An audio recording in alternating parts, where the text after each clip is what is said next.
नमस्कार दोस्तों, स्वागत है आपका हमारे YouTube चैनल जीके ट्रैकर पे।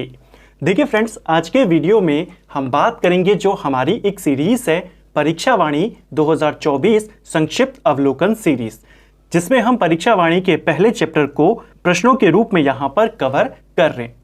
आज हम इस सीरीज की 28वीं क्लास को यहाँ पर कवर करेंगे। अगर आपने इससे पहले की क्लासेस को नहीं देखा है तो आप उनको प्लेलिस्ट में जाके देख सकते हैं। तो चलिए दोस्तों, आज की क्लास को शुरू करेंगे। साथ में जो आपका कल एग्जाम हुआ उसके बारे में भी बात करेंगे, लेकिन वीडियो के आगे बात करेंगे, वीडियो के एंड में बात करेंगे। अभी जो हमारी सीरीज है उसे कंटिन्यू करते हैं। 3 से 4 क्लासेस आपकी इस सीरीज में बची हैं। इस सीरीज को जल्दी से कंप्लीट हम यहाँ पर करेंगे। तो चलिए स्टार्ट करते हैं। आज का हमारा पहला क्वेश्चन है, युगवाणी पत्रिका कहाँ से प्रकाशित होती थी? तो देखिए, यह जो पत्रिका है युगवाणी, इसको लेकर सवाल आपके बनते हैं। ये कहां से आती थी, कौन इसके संपादक थे, कब आई, और इसके साथ जो एक्स्ट्रा फैक्ट आपके जुड़े हैं उनको लेकर के। युगवाणी पत्रिका आपके देहरादून से आती थी। यह समाचार पत्र 1947 में शुरू हुआ। 2 व्यक्ति इसके संपादन से जुड़े हुए थे। एक का नाम है भगवती प्रसाद पांत्री और एक है गोपेश्वर कोठियाल। इन दोनों के नाम भी साथ में लिखते हुए चलें। जो यह पत्रिका है ये 15 अगस्त 1947 से शुरू होती है, देहरादून से आती थी। अब इसको लेकर एक बात को याद करना कि यह पत्र टिहरी प्रजामंडल के बारे में ज्यादा बातें लिखता था, जिस वजह से इसे रियासती पत्र के नाम से जाना जाता है। अब आपके जो क्वेश्चन बन रहे हैं वो डायरेक्ट फैक्ट बेस पर नहीं बन रहे हैं। जैसे कि आप याद करें कि युगवाणी अल्मोड़ा से आता था, आपको सिर्फ इतना याद नहीं करना है। इसके साथ जो जो बातें जुड़ी हैं आपको थोड़ा डिटेल में जाना होगा, क्योंकि डायरेक्ट फैक्ट बेस पर क्वेश्चन आपके कम बन रहे हैं। आपका जो नॉलेज है, आपने उस चीज को कितना अच्छे से पढ़ा है, कितना समझा है, उसको लेकर सवाल बन रहे। और अगर आपने ज्यादा डिटेल में पढ़ा है तब आप ऑप्शन एलिमिनेट करके भी आंसर आसानी से टिक कर जाएंगे। इस तरह के विकल्प आपको दिए जा रहे हैं। तो जैसा हम हर वीडियो में करते हैं, हर क्वेश्चन के साथ करते हैं, जो फैक्ट उसके साथ जुड़े हैं उनको साथ साथ में लिखते हुए चलें। अगली बार यह क्वेश्चन नहीं आएगा कि युगवाणी पत्रिका कहां से आती थी। इसके संपादक का नाम पूछेगा, वर्ष पूछेगा। इंपॉर्टेंट है क्योंकि भारत जिस दिन आजाद हुआ उस दिन यह शुरू हुआ। इसके अलावा इसे रियासती पत्र के नाम से भी जाना जाता था। ठीक है, चलिए नेक्स्ट है, अभय पत्रिका का प्रकाशन कब और किसके द्वारा किया गया था? तो एक और पत्रिका है अभय। अभय नामक पत्रिका ये आपके देहरादून से आती थी और इसका संपादन स्वामी विचारानंद सरस्वती ने किया था और यह आपके 1922 में देहरादून से आनी शुरू हुई थी। ये वाली पत्रिका पेपर में पूछी जा चुकी है तो इंपॉर्टेंट हो जाएगा। ठीक है, अगला, पूर्वासी पत्र का प्रकाशन कहां से होता था? तो पूर्वासी समाचार पत्र ये अल्मोड़ा से आता था। राष्ट्रीय ज्वाला तथा अंतर ज्वाला समाचार पत्रों का प्रकाशन कहां से होता था? तो ये दोनों समाचार पत्र आपके दुगड्डा से आते थे। इसके अलावा एक समाचार पत्र है जिसका नाम है पहाड़। पहाड़ समाचार पत्र नैनीताल से आता था। और एक समाचार पत्र है जिसका नाम है आज का पहाड़, ये आपके पिथौरागढ़ से आता था। ठीक है, पत्रिकाओं को लेकर के, समाचार पत्रों को लेकर के आपके लगातार सवाल बनते हैं। आज की क्लास में आपको उत्तराखंड के जो इंपॉर्टेंट समाचार पत्र हैं उनको लेकर क्वेश्चन देखने को मिलेंगे। साथ में राज्य के अंदर जो राष्ट्रीय संस्थान या संगठन हैं उनके भी आपको क्वेश्चन यहां पर देखने को मिलेंगे। चलिए, अगला है हमारा, राज्य का प्रथम समाचार पत्र कौन सा था? तो उत्तराखंड से प्रकाशित होने वाला पहला समाचार पत्र, इसका नाम था द हिल्स। ये 1842 में आया। मसूरी से इसकी शुरुआत होती है और इसके जो संपादक थे जॉन मैकेनिन इसका संपादक था। पहला समाचार पत्र है तो किस भाषा में आता था? ये इंग्लिश में आता था। जाहिर सी बात है, पहला पत्र डायरेक्ट हिंदी में तो आएगा नहीं, अंग्रेज अधिकारी के द्वारा शुरू किया गया है। जॉन मैकेनिन ने शुरू किया है 1842 से मसूरी से, और पत्र का नाम क्या है? The hills. ये उत्तराखंड से आने वाला पहला समाचार पत्र है। ठीक है, एक और चीज आपको पूछी जाती है जीएस के पेपर में या जीएस वाले पोर्शन में आप पढ़ते हैं कि भारत में प्रिंटिंग प्रेस सबसे पहले किसने शुरुआत करी थी इसकी? तो भारत में सबसे पहले प्रिंटिंग प्रेस पुर्तगालियों ने शुरू करी थी। लेकिन अगर सवाल आएगा उत्तराखंड की पहली प्रिंटिंग प्रेस कहां लगी, अब देखिए, आपने ये तो पढ़ लिया कि पहला समाचार पत्र मसूरी से आता था, लेकिन अगर इसी को घुमाकर कहे पहली प्रिंटिंग प्रेस कहां लगी, तो जाहिर सी बात है वो भी आंसर क्या होगा, मसूरी होगा, जॉन मैकिनन होगा, क्योंकि इसी के द्वारा फिर समाचार पत्र द हिल्स निकाला गया। तो आपको चीजें पता होनी चाहिए, तो आप लॉजिक लगाकर भी ऑप्शन को एलिमिनेट करके भी आंसर तक पहुंच सकते हैं। नेक्स्ट है, समय विनोद समाचार पत्र कब शुरू हुआ था? समय विनोद समाचार पत्र उत्तराखंड से आने वाला पहला हिंदी का समाचार पत्र माना जाता है। इसकी शुरुआत 1868 में होती है, जसपुर से इसका प्रकाशन शुरू हुआ था और इसके जो संपादक थे वो जयदत्त जोशी थे। तो समय विनोद हिंदी का पहला समाचार पत्र है उत्तराखंड का, और उत्तराखंड से आने वाला पहला समाचार पत्र है द हिल्स। ठीक है, नेक्स्ट है, अल्मोड़ा के डिबेटिंग क्लब द्वारा अल्मोड़ा अखबार की शुरुआत कब करी गई थी? तो अल्मोड़ा अखबार की शुरुआत किसने करी थी? डिबेटिंग क्लब ने करी थी। डिबेटिंग क्लब की स्थापना 1870 में होती है और अल्मोड़ा अखबार 1871 में आना शुरू होता है। ठीक है, इस अल्मोड़ा अखबार का सुझाव डिबेटिंग क्लब को किसने दिया था? जो अल्मोड़ा डिबेटिंग क्लब था, इसमें कई सारे जो राज्य के विद्वान थे वो शामिल थे, इसके सदस्य थे। उन सदस्यों को विलियम मूर के द्वारा यह सुझाव दिया गया कि आप जो कार्य करते हैं, जो जो आपकी प्रक्रिया है, प्रोसेस है, उसके बारे में आपको जनता को बताना चाहिए और उसके लिए आपको एक समाचार पत्र शुरू करना चाहिए।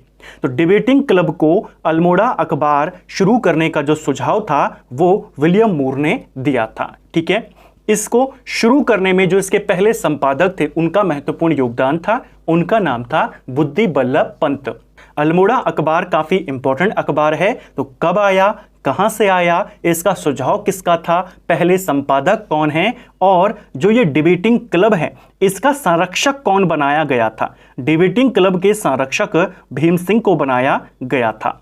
अल्मोड़ा अखबार का पहला संपादक बुद्धि बल्लभ पंत को बनाया गया था। ठीक है, अल्मोड़ा अखबार का जो रजिस्ट्रेशन नंबर था वो नंबर 10 था और अल्मोड़ा अखबार अंग्रेजी समाचार पत्र पायनियर का समकालीन था। ये क्वेश्चन पेपर में बना है कि जो अंग्रेजी समाचार पत्र है पायनियर, इसके समकालीन राज्य का कौन सा समाचार पत्र है? अल्मोड़ा अखबार। अगला, बद्रीदत्त पांडे किस वर्ष अल्मोड़ा अखबार के संपादक बने थे? देखिए, अल्मोड़ा अखबार के संपादकों के अगर हम क्रम की बात करें, पहले संपादक थे बुद्धि बल्लभ पंत, दूसरे संपादक थे इम्तियाज अली, तीसरे संपादक थे जीवानंद जोशी, चौथे संपादक थे सदानंद सनवाल, पांचवें संपादक थे विष्णुदत्त जोशी। ये 5 संपादक थे बद्रीदत्त पांडे के संपादक बनने से पहले। जो अल्मोड़ा अखबार के छठे संपादक थे वो थे बद्रीदत्त पांडे। हो सकता है क्योंकि इतना इंपॉर्टेंट अखबार है और जिस तरीके का पैटर्न यूके ट्रिपल ने अपनाया है, आपको अगली बार इसका क्रम पूछ ले कि आपको पता होना चाहिए कि इनसे पहले कौन कौन संपादक रहे। केवल फैक्ट बेस पर काम नहीं चलेगा कि आपने पढ़ लिया कि 1913 में बद्रीदत्त पांडे संपादक बन गए। आपको पता होना चाहिए इनसे पहले कौन थे, इनसे तुरंत पहले कौन थे और इनके बाद अल्मोड़ा अखबार का क्या हुआ। तो 5 संपादक पहले रहे, छठे संपादक और आखिरी संपादक थे बद्रीदत्त पांडे। बद्रीदत्त पांडे अल्मोड़ा अखबार के संपादक 1913 में बने थे। 1918 तक ये अल्मोड़ा अखबार के संपादक रहे और 1918 में ही अल्मोड़ा अखबार को हमेशा के लिए बंद करा दिया गया था। तो तब भी संपादक कौन थे? बद्रीदत्त पांडे। तो पहले संपादक बुद्धि बल्लभ पंत, अंतिम संपादक बद्रीदत्त पांडे। ठीक है, 1918 में अल्मोड़ा अखबार बंद हो जाने के बाद बद्रीदत्त पांडे ने किस साप्ताहिक पत्रिका का प्रकाशन शुरू किया था? अब देखिए, 1918 में अल्मोड़ा अखबार के ऊपर अंग्रेजों ने काफी सारा प्रतिबंध लगाया, जुर्माना लगाया। जुर्माना दे नहीं पाए तो अखबार बंद कर दिया, जो प्रेस थी उसको सील कर दिया। इसके बंद होने के बाद बद्रीदत्त पांडे ने अल्मोड़ा के अंदर ही शक्ति नामक समाचार पत्र की शुरुआत कर दी। तो शक्ति समाचार पत्र अल्मोड़ा अखबार के बंद होने के बाद शुरू किया गया था। ठीक है, 1918 से ही बद्रीदत्त पांडे ने इसे शुरू किया था। शक्ति समाचार पत्र के जो संपादक रहे वो भी काफी इंपॉर्टेंट व्यक्ति रहे। शुरुआत में बद्रीदत्त पांडे रहे, उसके बाद 1921 में विक्टर मोहन जोशी इसके संपादक बने, दुर्गदत्त पांडे बने, मनोहर पंत बने, राम सिंह धोनी बने, ये सारे इसके संपादक थे। देवीदत्त पंत जो उत्तराखंड क्रांति दल के पहले अध्यक्ष भी बने, वो भी इसके संपादक रहे। ठीक है, नेक्स्ट है, अल्मोड़ा से स्वाधीन प्रजा नामक समाचार पत्र का प्रकाशन कब और किसके द्वारा किया गया? तो पहला क्वेश्चन तो यह हो गया कि स्वाधीन प्रजा समाचार पत्र अल्मोड़ा से आता था।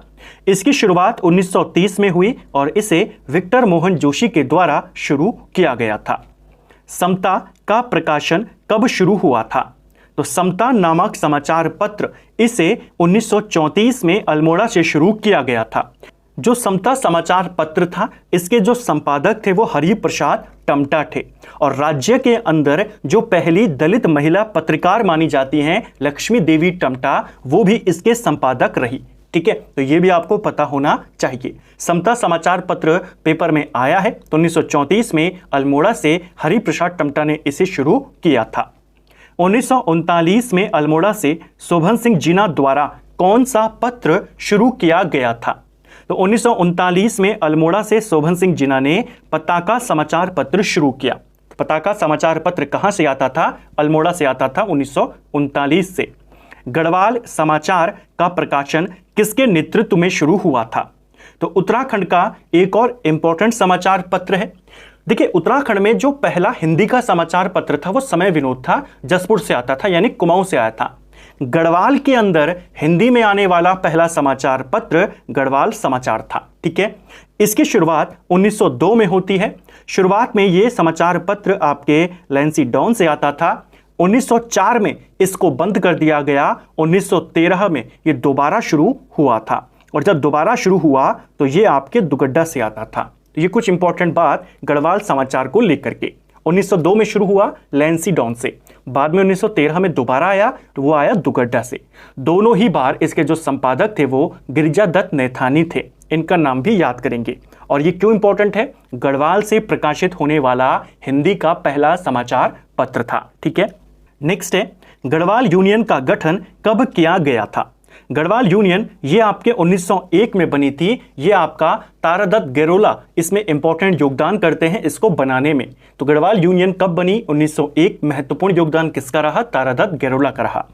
गढ़वाल यूनियन द्वारा देहरादून से गढ़वाली पत्र का प्रकाशन किया गया। अब देखिए, गढ़वाल यूनियन बन 1901 में गई है और इसी गढ़वाल यूनियन के द्वारा एक समाचार पत्र निकाला गया गढ़वाली, और ये आता था देहरादून से। इसकी शुरुआत 1905 से हुई थी। ठीक है, इस गढ़वाली समाचार पत्र के 3 इंपॉर्टेंट संपादक रहे। इसके जो पहले संपादक थे वो गिरिजादत्त नैथानी थे। उसके बाद इसके संपादक तारादत्त गेरोला रहे और उसके बाद विशंबर दत्त चंदोला 1952 तक इसके संपादक रहे। तो इसको आपने ध्यान रखना है। 3 ही इसके संपादक थे, पहले गिरिजादत्त नैथानी, उसके बाद कुछ समय के लिए तारादत्त गेरोला और फिर लंबे समय तक विशंबर दत्त चंदोला। विशंबर दत्त चंदोला को गढ़वाल पत्रकारिता का पितामह कहा जाता है। ठीक है, नेक्स्ट है गढ़वाल पत्र के किस संपादक को रवाई कांड के दौरान जेल जाना पड़ा था? देखिए, गढ़वाली जो पत्र है, गढ़वाल समाचार और गढ़वाली दोनों अलग अलग हैं। गढ़वाल समाचार हमने देखा 1902 में लैंसीडॉन से आया, फिर 1913 में दुगड्डा से आया। ये गढ़वाली है जिसे गढ़वाल यूनियन ने निकाला। ठीक है, इस गढ़वाली पत्र के जो संपादक थे विशंबर दत्त चंदोला, इनको अपनी पत्रकारिता की वजह से जेल जाना पड़ा था। रवाई कांड की घटना का उल्लेख इन्होंने अपने अखबार में किया था, उसके बारे में लिखा था, जिस वजह से इनको जेल की सजा हुई थी। माफी मांगने के लिए कहा गया, इन्होंने मांगी नहीं और फिर इनको जेल में डाला गया था।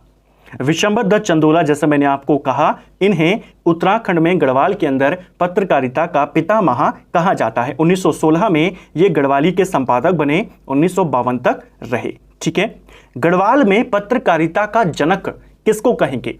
देखिए, गढ़वाल में जो पहला हिंदी पत्र था वो था आपका गढ़वाल समाचार। कौन निकाल रहे हैं? गिरिजादत्त नैथानी।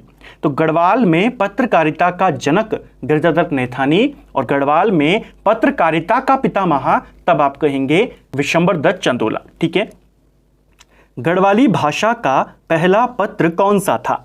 तो गढ़वाली भाषा का जो पहला समाचार पत्र था वो विशाल कीर्ति था।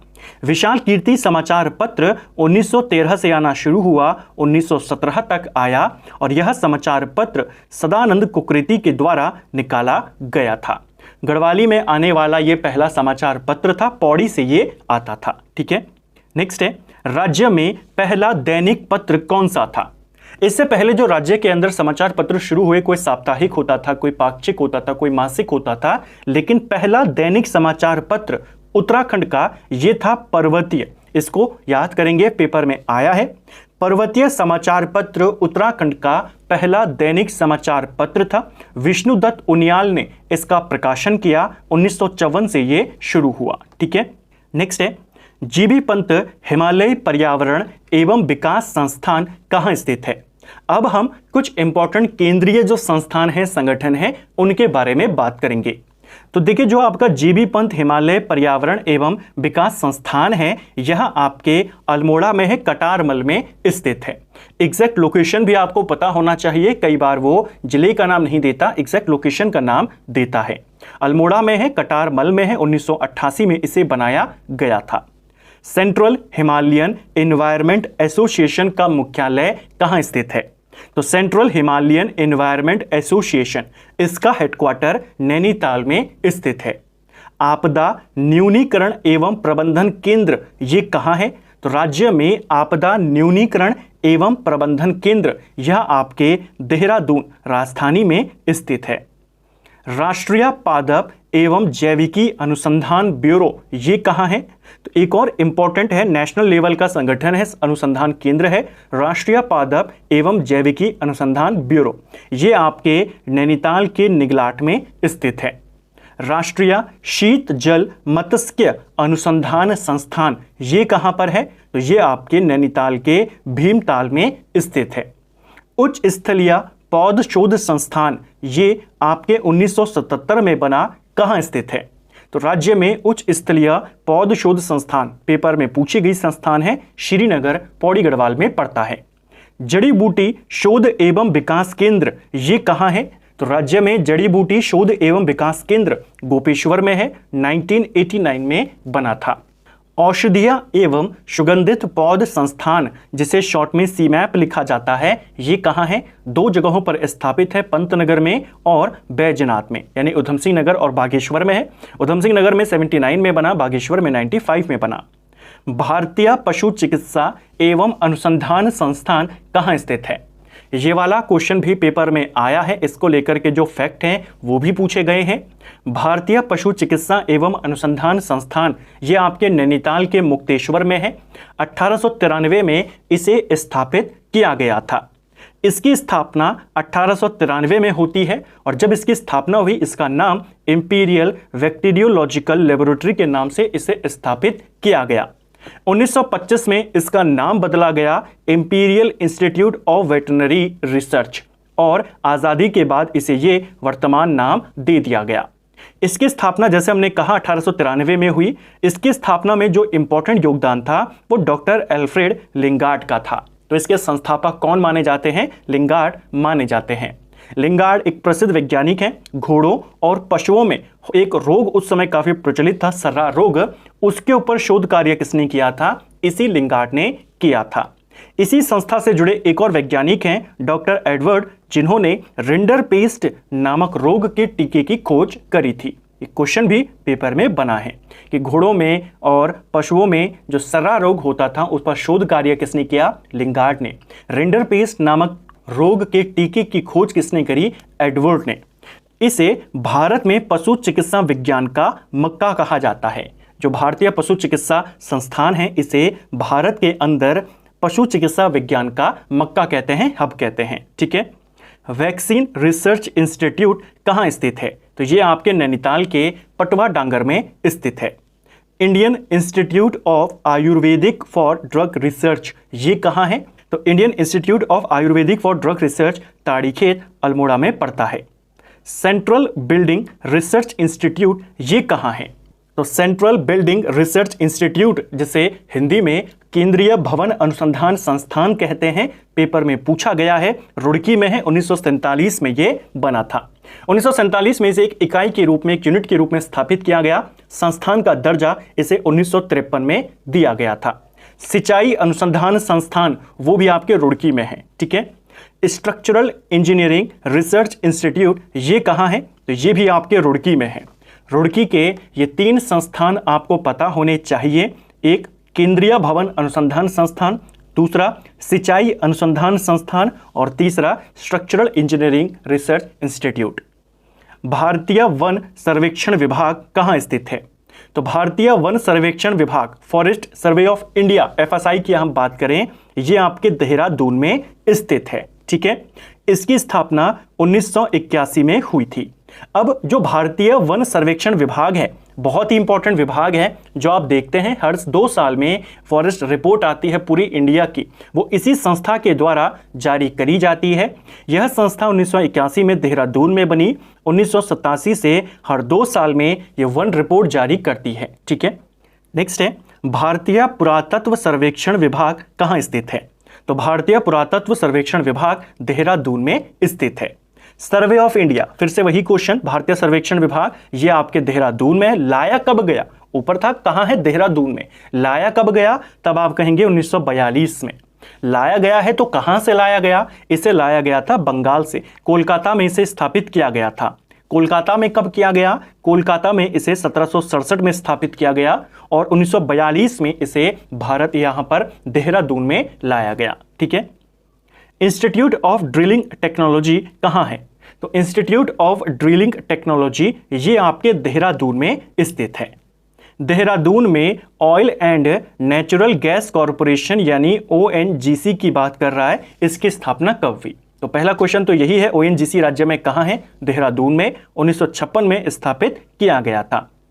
इंडियन इंस्टीट्यूट ऑफ पेट्रोलियम यानी भारतीय पेट्रोलियम संस्थान कहाँ है? ये आपके 1960 में बना था और ये भी देहरादून में स्थित है। Wadia institute of Himalayan geology ये कहाँ है?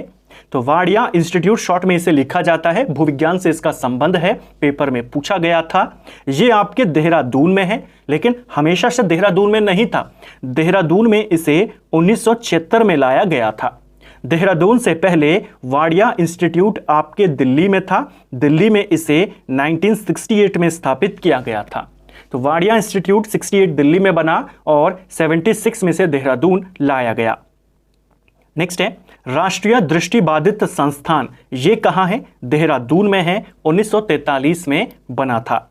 श्रीनगर में NIT की स्थापना, जो नेशनल इंस्टीट्यूट ऑफ टेक्नोलॉजी है, इसकी स्थापना 2009 में होती है। आर्यभट्ट प्रेक्षण विज्ञान शोध संस्थान, जिसे शॉर्ट में एरीज कहा जाता है, ये कहाँ स्थित है? तो राज्य में एरीज आपके नैनीताल में है। ठीक है, नैनीताल में कब से है? तो नैनीताल में 1955 से है। स्थापना इसकी 1954 में होती है। ठीक है, जो स्थापना होती है वो वाराणसी में इसकी स्थापना होती है 1954 में। 1955 में नैनीताल में जो शेर का डांडा पहाड़ी है वहां पर इसे लाया गया और 1961 में जहां ये अभी है मनोरा पहाड़ी, वहां पर इसे स्थापित किया गया। ठीक है, नेक्स्ट है Indian drugs and pharmaceutical limited कहां स्थित है? तो Indian drugs and pharmaceutical limited आपके ऋषिकेश में पड़ती है। भारतीय मृदा एवं जल संरक्षण संस्थान कहां है? तो मृदा एवं जल संरक्षण संस्थान देहरादून में है। जो ऐसे हमारे नेशनल लेवल के संस्थान हैं, संगठन हैं, ये मोस्ट इंपॉर्टेंट है, इन्हें साथ में नोट करते हुए जरूर चलें। वेद शास्त्र अनुसंधान केंद्र नई बनी है, ये आपके श्री रघुनाथ कीर्ति परिसर देवप्रयाग में स्थित है। भारतीय खान ब्यूरो ये कहाँ है? तो भारतीय खान ब्यूरो देहरादून में स्थापित है। ठीक है, रक्षा जैव ऊर्जा अनुसंधान संस्थान ये कहाँ है? तो उत्तराखंड में रक्षा जैव ऊर्जा अनुसंधान ये आपके हल्द्वानी में स्थित है।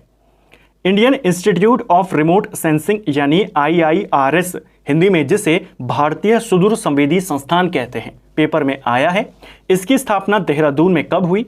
है तो ये देहरादून में, लेकिन इसकी स्थापना कब हुई अगर पूछेगा तो 1966 में हुई थी IIRS की स्थापना। देहरादून में भारतीय वन अनुसंधान की स्थापना कब हुई थी? अब ये FRI की बात कर रहा है। FRI आपके 1906 में बना था देहरादून में। इसको लेकर हमने कई बार बात करी है कि 1878 में वन महाविद्यालय के रूप में स्थापित हुआ। फॉरेस्ट स्कूल ऑफ देहरादून इसका नाम किया गया। 1884 में नाम बदल दिया गया, इंपीरियल फॉरेस्ट स्कूल इसका नाम कर दिया। 1906 में इसे स्कूल से हटाकर एक अनुसंधान केंद्र के रूप में स्थापित किया गया। नाम हो गया इंपीरियल फॉरेस्ट रिसर्च इंस्टीट्यूट। आज़ादी के बाद इंपीरियल हट गया और इंडियन फॉरेस्ट रिसर्च इंस्टीट्यूट यानी FRI हो गया। तो अनुसंधान संस्थान ये बना था 1906 में। उससे पहले ये स्कूल के तौर पे, महाविद्यालय के तौर पर चल रहा था। ठीक है। राष्ट्रीय मलेरिया अनुसंधान संस्थान ये कहाँ है? तो राष्ट्रीय मलेरिया अनुसंधान संस्थान ये आपके हरिद्वार में है। और इसी के साथ याद करेंगे इंदिरा गांधी राष्ट्रीय वन अकादमी ये कहाँ है? ये आपके देहरादून में है। 1987 में इसकी स्थापना हुई थी। जो इंदिरा गांधी राष्ट्रीय वन अकेडमी है, कहाँ है? ये आपके देहरादून में स्थित है। ठीक है, ये भी पेपर में पूछी जा सकती है। तो फ्रेंड्स, ये था हमारा आज का वीडियो जिसमें हमने उत्तराखंड से जुड़े हुए, उत्तराखंड के पत्रों से जुड़े हुए, संगठनों से जुड़े हुए, संस्थानों से जुड़े हुए 50 क्वेश्चंस को यहां पर कवर किया। और इस सीरीज में 1400 प्रश्न अब हम कवर कर चुके हैं। उम्मीद करता हूं आपको आज का वीडियो पसंद आया होगा।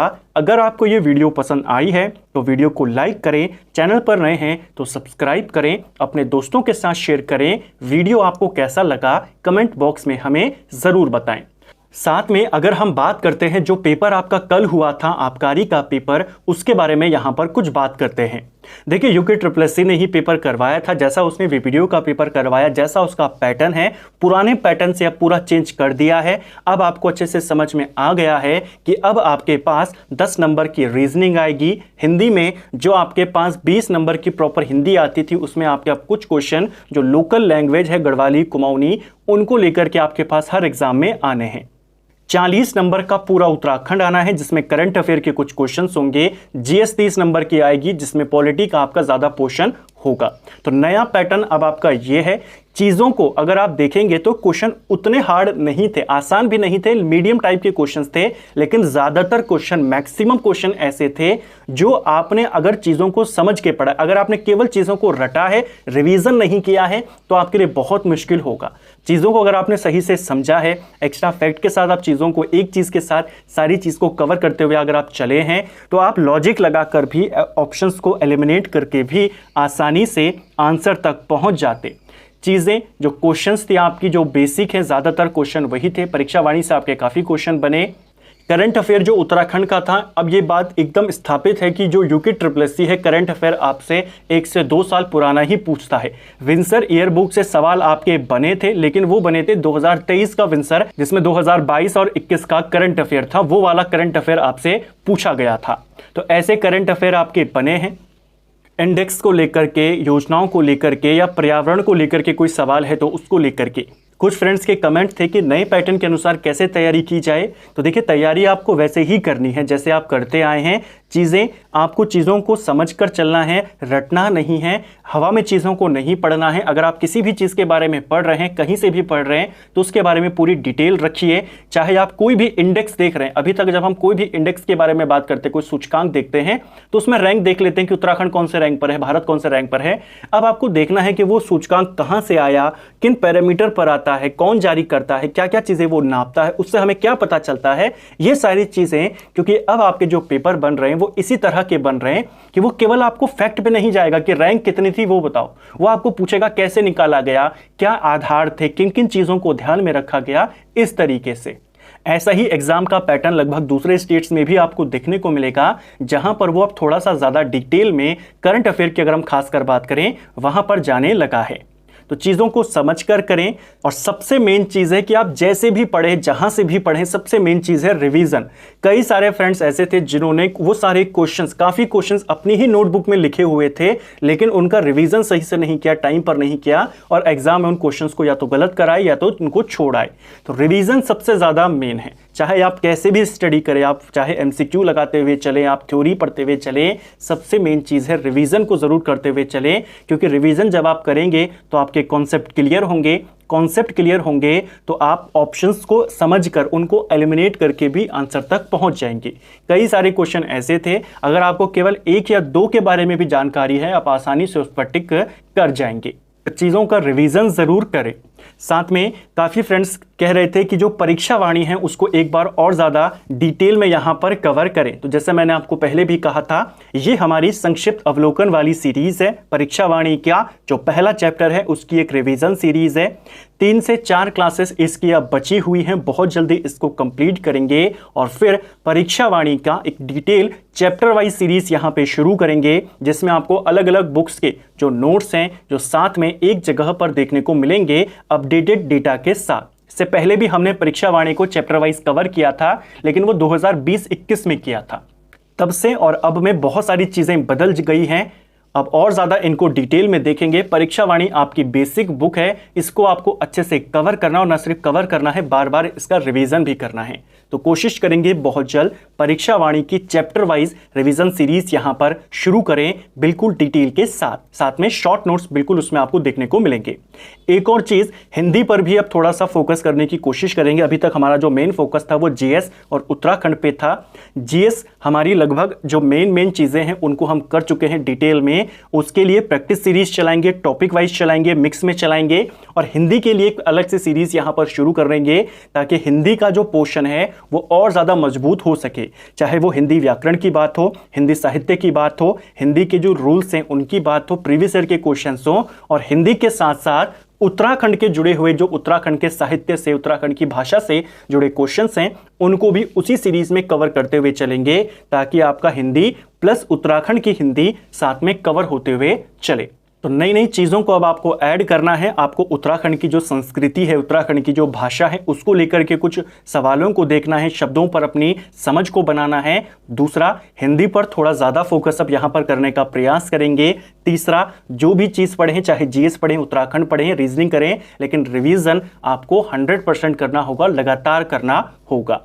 बाकी इसके बारे में आगे भी और बातें करते रहेंगे। जैसे जैसे आपके सुझाव आते रहेंगे वैसे ही हम और ज़्यादा इसमें सुधार भी करते रहेंगे। Thank you friends.